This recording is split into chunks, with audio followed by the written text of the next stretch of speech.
Okay, good morning, everyone. I haven't done a video for quite some time. As you can see, I look quite scruffy, actually, because it's just been the holiday of September now, and we're back home.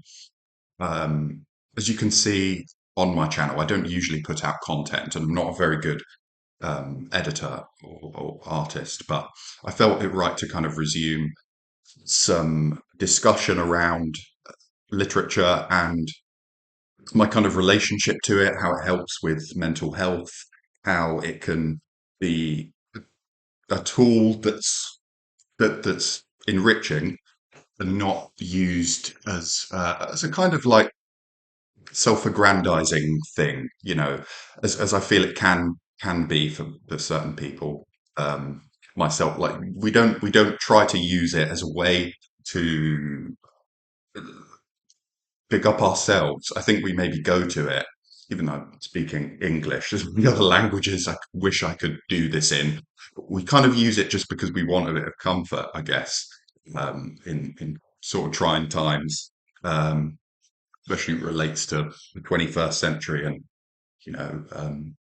not being able to kind of get on economically for years it's been going on. But I'll try and make this anyway, and there won't be as like a lot of cuts or anything unless I feel it worthy.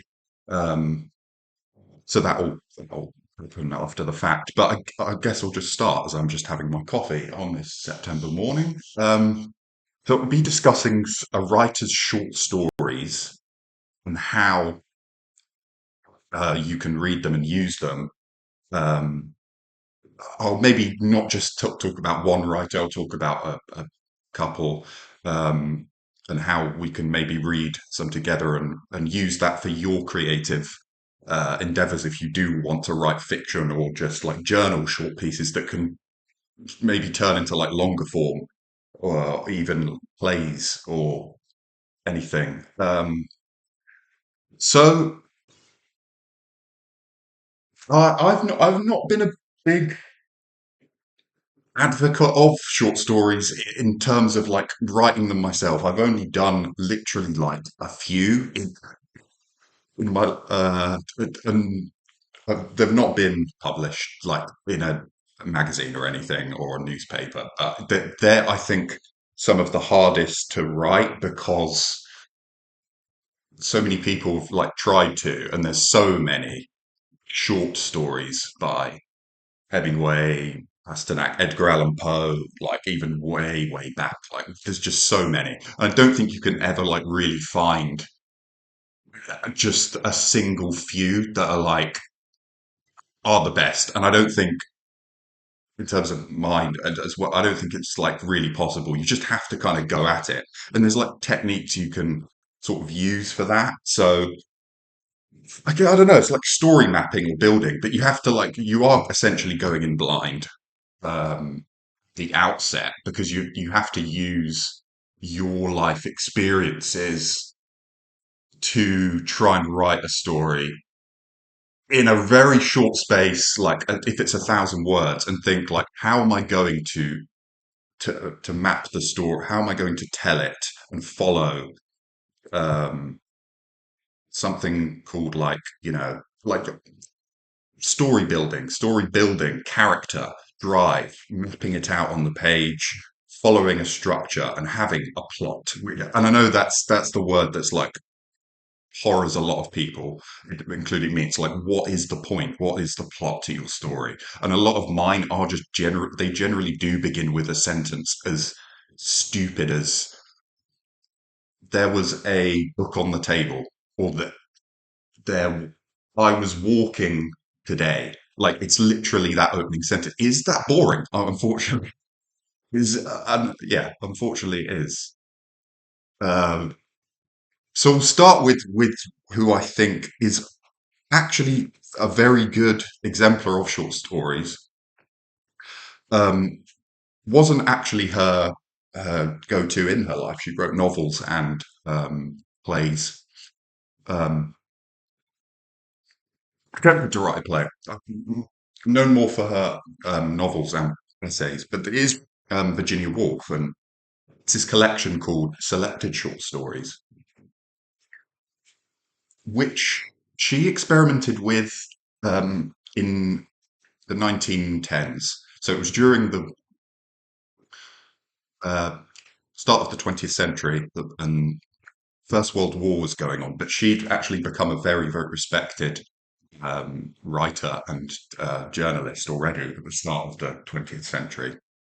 And in the 1910s, began to employ writing so well in a field called modernism that eventually blossomed in the 1900s. It started to become a sort of a la mode style that writers were would adopt um, that spanned from places like France and Russia and other places. But she was a progenitor of modernism, or one of the first who experimented in that form. While she was writing longer fiction, she would dabble in these short stories. That and there's only a few, but you'd actually probably find that she wrote a lot in her lifetime. Um, but the first one in this selection is called Society.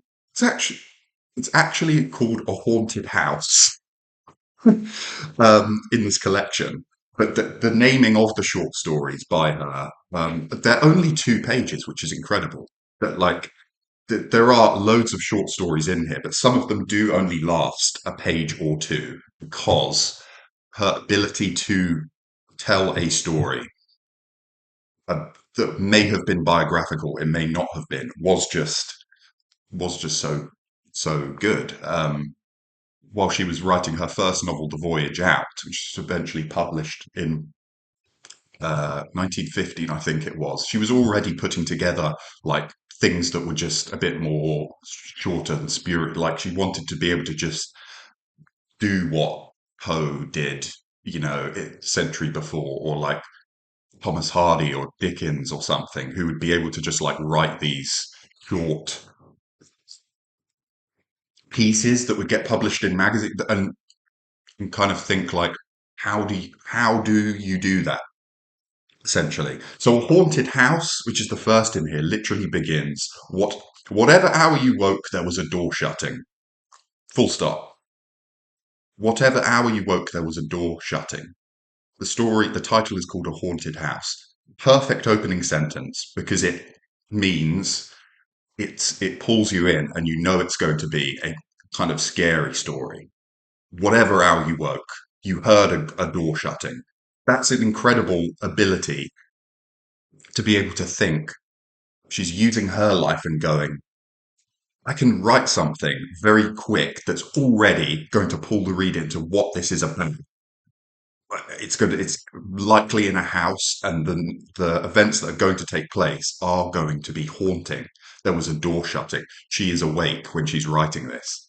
That's what's quite incredible about it. And you will see there's a sketch beside it just here, and then the page is very simple. But I think that's why Virginia Woolf's prose, like beginning a story like that, is so effective. Um, from room to room they went, hand in hand, lifting here, opening there, making sure the ghostly couple. That is the opening paragraph to A Haunted House. And if you follow the story, which I did, and take it to the end on the next page, not much happens apart from like very shot like short bits of dialogue. Like, here we slept, she says, and he adds, kisses without number. Nearer they come, cease at the doorway. It gets very kind of um, Virginia Woolf, I think herself didn't. She was trying to capture like what's going on at the house when you're awake at night, essentially, and voices that you hear, and maybe parts of her family who she's living with, and you want to think like this is kind of frightening. So if I can try and tell a story about a haunted house and just get from beginning to end in 2 pages, is that not a good short story? Uh, I mean, you would say yes. Then so this collection has a few, well, quite a lot. The next one is called A Society. The way I just said that is weird. A Society, it's called. That is the title. It's no dabbling around like saying I want to call this short story "A Man Who Walked into Field Looking very confident." She doesn't want to give it a long title. You could make a short story that's just called "A War," or as this "A Society." Table. You know what I mean? So the next one is like this. There's a lovely sketch in there, and it just begins on. It's one page. It's so simply and sharply done. A society. First sentence. This is how it all came about. Full stop. 6 or 7 of us were sitting one day after tea. Full stop. I I just think that's an incredible uh, sort of guise and rules for you to try and write a sentence well, because I don't think anyone really does know how to write a sentence well. So I just think the flow of that prose. This is how it all came about. Next line: 6 or 7 of us were sitting one day after tea. Some were gazing across the street into the windows, and it goes on, and there was a stranger man walking, and it all happened in a society. So that's why I do think that this, as we're making in this video, having to try and write short stories or try and write published pieces, it's a very hard thing to do and to do well. You've got to follow things like all these literary book talkers and people who do these teaching videos, which you do need to try and master as you grow up and you want to try and become a writer. You need to like understand um, how to how to follow the literary devices. You need to understand things like what drives you, what character drive is there in it? Are you following a sense of meaning? Are you working with unintentional or intentional irony? Are you trying to like say that to follow the plot of your story of a man going for a walk and going to school for a day and having an experience where he falls in love with someone and then comes home. That's like an essence of a story. But in the middle of that, where is the piece in it, if you're writing a short story, that's actually going to make the reader, when they finish it, go, aha, I see you did a good job of telling that story. I can see that you've written dialogue by saying, and I said to my dear friend at school, "What are we learning today?" said he glumly. I was looking over at this character and stuff. So again, this one's only a few pages of society. The next one, the one that I really want to actually um, talk about, is this one called the mark, the mark on the wall. That is that is the name of the story, her short story in this collection. It's on page, so I've got it down there, and it's just titled "The Mark on the Wall." So just take a sip of coffee here.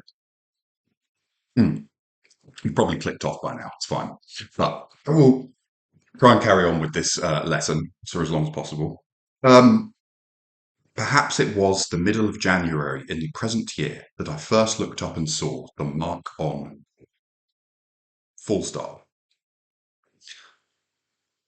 It's doesn't make sense. It's like it's eerie and sort of a sense of absence. If one just finds themselves like she was finding herself writing this alone in a house, and she wants to tell a story about a mark on the wall, and she's thinking perhaps it was the middle of January when I first saw it. Kind of makes you get pulled in quite a lot. Well, it makes you think to yourself, what on earth is going on? Perhaps it was the middle of the present year that I first looked up and saw the mark on the wall. In order to fix a date, it is necessary to remember what one saw, is the next sentence. So this becomes clearly a narrative piece that's about memory. It's wanting to remember what one has seen, what one has done in their life, and how they can implement that in their writing and storytelling. And it's like so uh, sort of off. off the cuff. I don't know how, like, it is, it's made up, but it's so strange, the start of it. So now I think of the fire. And the first looked up and saw the mark on the wall. Is that horror? Is that like a cross? Is it blood? Is it, you don't know. So that's what I just think of, like, how Virginia Woolf's writing practice is one of the best, because she's using her ability to write well from all the stuff she has read in her past to be able to to write sentences that well. This isn't like sort of iconizing. Is that the right word? Comparing yourself to others. It's trying to, like, teach you how you can write a sentence that will beam off the page, essentially. And I struggle with it a lot because, in terms of actually, like, getting the first sentence down and carrying on that story, so that you want an event to happen in the middle of it and then get to the end, where the title you've given the story, the mark on the wall, the last night's party, and you can just write it in like a couple of pages, but it has to be kind of engaging enough for the reader to for the reader to want to get to the end and keep reading. If I'm just like talking to you and saying how readily our thoughts go from a new object, da da da da da. Oh, the story that I wrote. Lawrence got up one day and went. Da, it's not going to be engaging for the reader or the listener. So you need to be able to carry on writing in this style to be able to write a short story well. So, in order to fix a date, it is necessary to remember what one saw. So now I think of the fire, the steady film of yellow light upon the page of my book, the three chrysanthemums in the round glass bowl on the mantelpiece. Yes, it must have been the winter time, and we had just finished our tea. For I remember that I was smoking a cigarette when I looked up and saw the mark on the wall for the first time. I looked up through the smoke of my cigarette, and my eye lodged for a moment upon the burning coals, and that old fancy of the crimson flag flapping from the castle tower came into my mind, and I thought the cavalcade of red knights riding up the side of the black rock. Rather to my relief, the sight of the mark interrupted the fancy, for it is an old fancy, an automatic fancy, made as a child perhaps. The mark was a small round mark, black upon the white wall, about 6 or 7 inches above the mantelpiece. That's the first paragraph, and already that's quite good. Um, And I just think, strangely, when I read that piece first, I don't know if there's actually a sketch next to that one. There isn't, but um, it was one of those short stories where you actually don't know what the fuck happened. It's not actually that funny. The three, it's one of those, like, why is it called that anyway? It's strange. The fact that she's talking about all these sensory experiences, like the chrysanthemums and cavalcade, I don't even have to say that word. The red knights riding up the side of the black rock. Like, who wants to fucking know what's around a person? Like, you're just you. But no, no, no. Clearly, she'd become so well oriented into her world, being at home with her own piece, to be able to write, that she wants to be able to smoke and, like, write at the same time, which is just, like, unhealthy, isn't it? Like, why would you be going? What? I mean, people do it, but um, yeah, that is one. Just, I think the story in here, this collection, that kind of really, like, got me, like, glued to the page. There's a few footnotes in there as well, which is common because people do footnote texts and want to do a bibliography to talk about all the references she's making in the story. She does refer to Shakespeare a lot in The Mark on the Wall. She's really obsessed with the playwright William Shakespeare and others. Um, really loved history and learning about Victorian era with Virginia Woolf and um, the Gothic scene. Novelists like um, Bronte, I would say, more Jane Austen and Bronte. There are overlaps with the Gothic, and definitely Mary Shelley and Frankenstein. But I think uh, I think it's quite rare actually for Virginia Woolf to go into the horror realm. She was not a horror writer.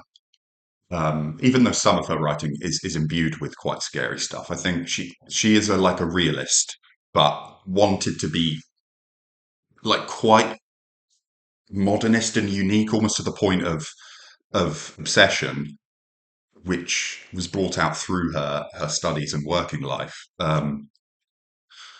So yes, they're all titled. They're actually very simply titled in this piece. The other short story is called "In the Orchard," which I actually haven't got through.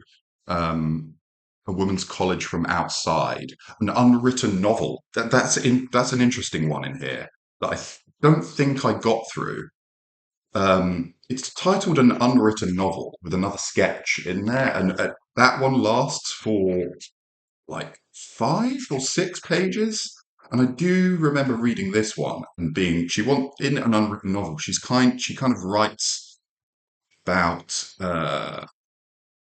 politics and things that were going on in England at the time. Again, with Woolf, there's this obsession, even in her all of her works, but in her short stories, to want to be able to talk about everything in London, all these sensory experiences, the things people around her, the people that were being elected in a very hard time during the approach of the First World War.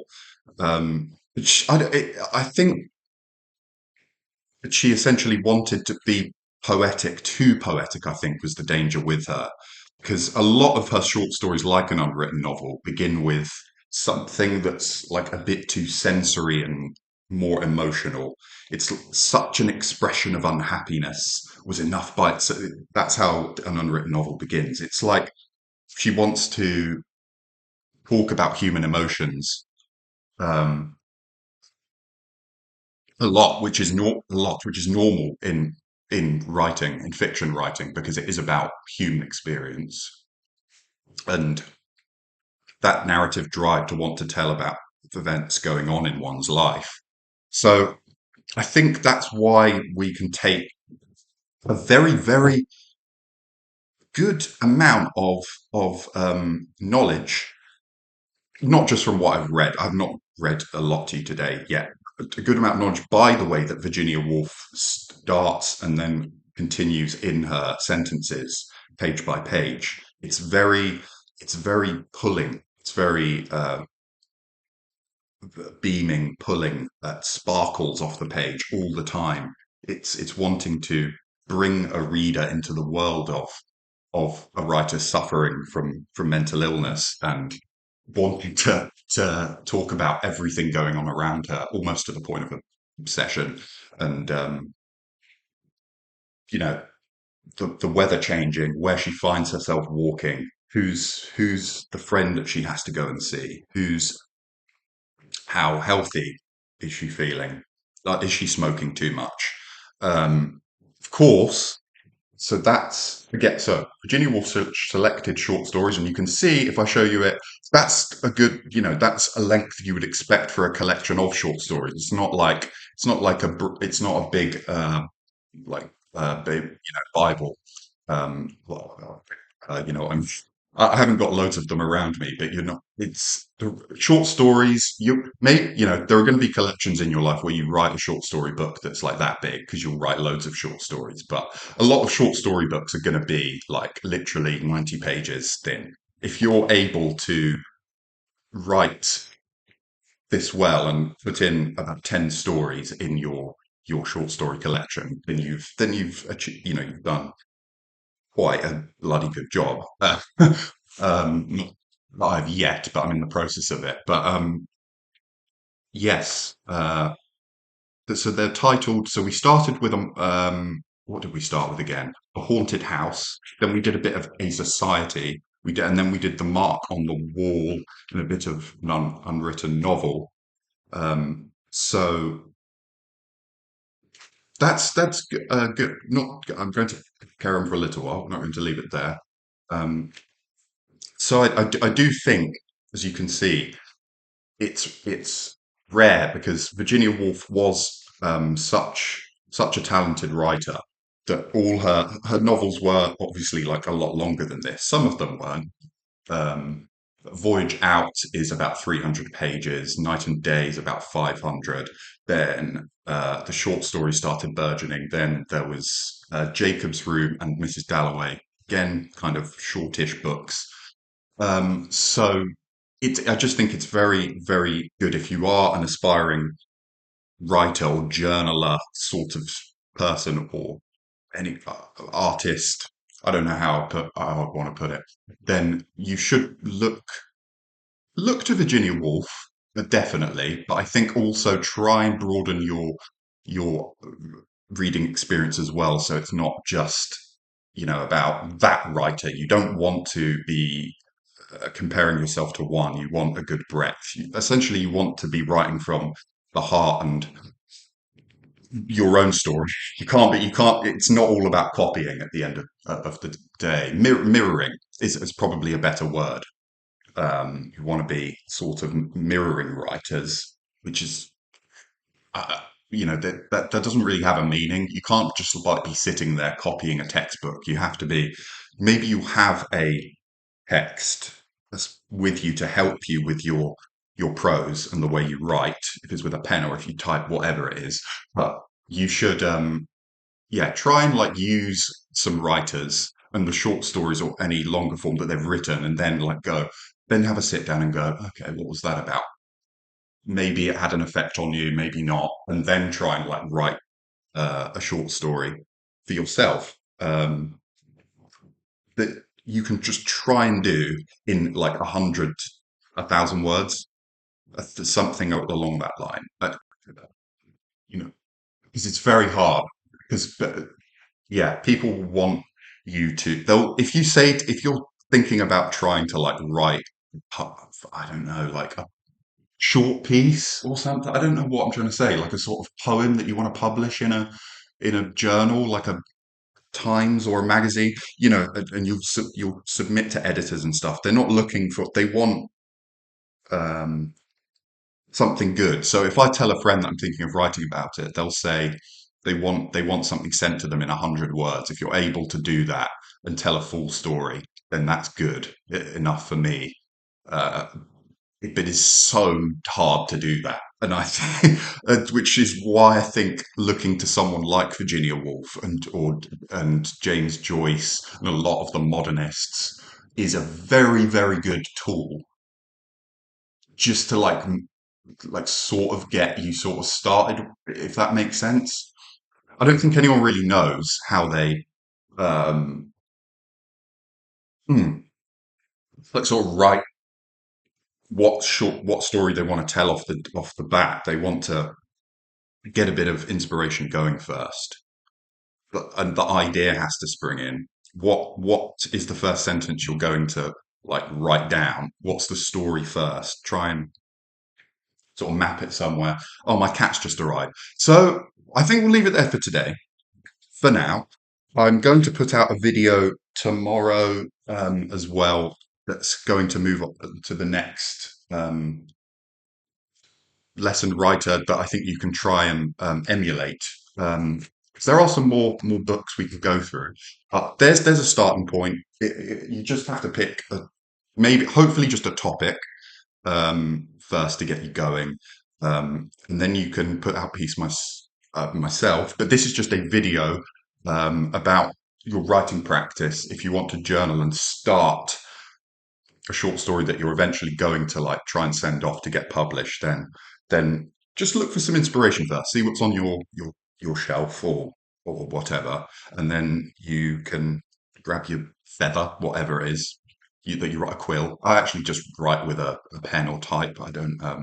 Just getting a bit fucking arrogant now.